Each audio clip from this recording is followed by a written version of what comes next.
Good morning students. आज हम lesson 13 कविता एक तिनका करेंगे। इस कविता के रचयिता अयोध्या सिंह उपाध्याय रियोद हैं। इस कविता में कवि ने अपनी आँख में तिनके के पड़ने का वर्णन किया है।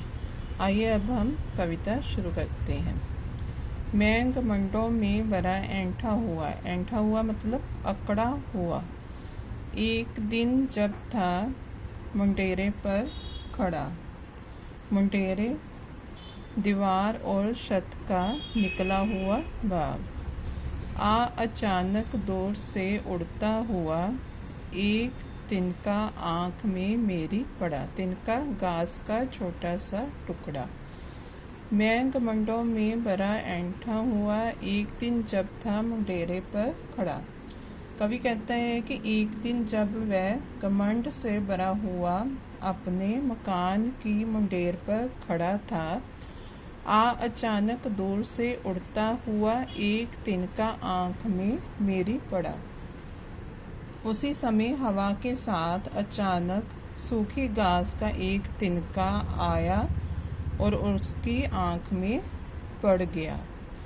मैं झिझक उठा हुआ बेचैन व्याकुल। लाल होकर आँख भी दुखने लगी।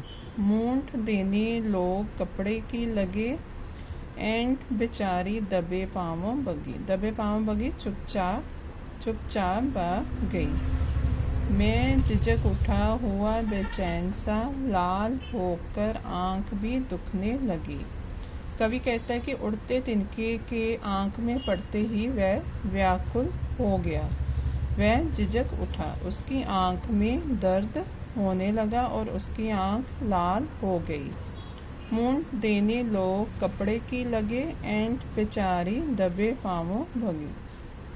कुछ लोग कपड़े को लपेटकर आँख से तिनका निकालने का प्रयास करने लगे। पीड़ा के मारे उसका जो था बुरा हाल हो रहा था। ऐसी दशा में उसकी सारी अकड़ मतलब कि घमंड गायब हो चुका था। जब किसी डब से निकल तिनका गया, डब तरीका, तब समझ ने यूं मुझे ताने दिए। ऐंठता तू किस लिए इतना रहा, एक तिनका है बहुत तेरे लिए। जब किसी डब से निकल तिनका गया, तब समझने यूं मुझे ताने दिए। कवि कहते हैं कि अनेक प्रयास करने पर किसी तरह से जब तिनका निकल गया, तब मेरी बुद्धि ने मुझे व्यंग्यपूर्ण बातें करते हुए कहा, ऐंठता तू किस लिए इतना रहा, कि तू किस लिए इतना अकड़ रहा था।